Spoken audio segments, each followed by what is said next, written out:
Okay guys,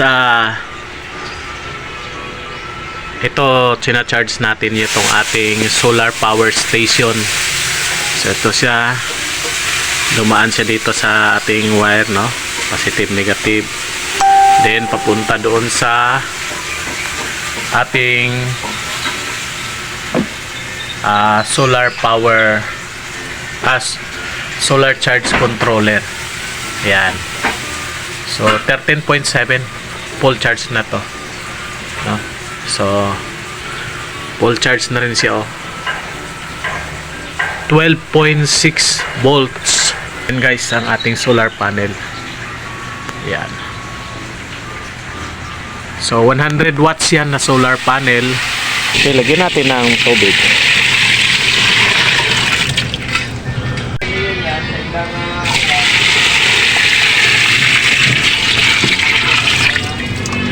Yan. 265 watts Sharp washing machine, no? So naka-attach siya dyan sa ating power station. Okay, 300 watts na power station. So full charge to kanina. Yan, 12.6 volts AC. Ayan, subukan natin ngayon.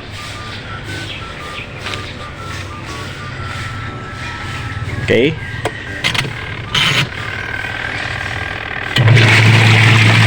ayun, umikot-ikot yung dalawang brief. Yan. So kayang paandarin ng power station 300 watts itong 265 watts na washing machine. So pwede siya mga yan. So walang ibang koneksyon yan, ha. Yan. So yan. So kung 300 watts siya, 300 watts, mga 1 hour na gamit. Yan.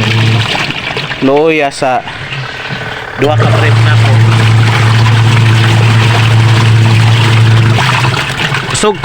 Kusog ang iyong tuyok. Lagay ko lang siya sa number 2.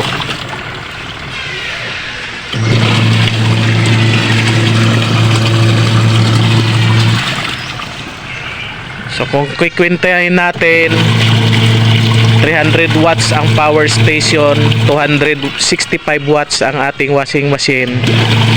Mga 1 hour bago niya ma-drain, no? So kung emergency talaga, kailangan mag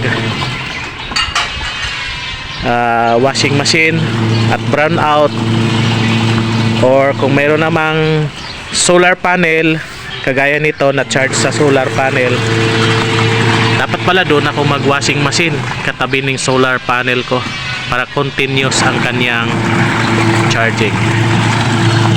Okay, so kung continuous ang kanyang charging mula sa solar panel papunta dito sa ating power station, malit lang to, yan lang kalaki, oh.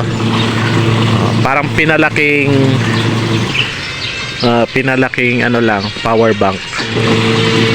Yan.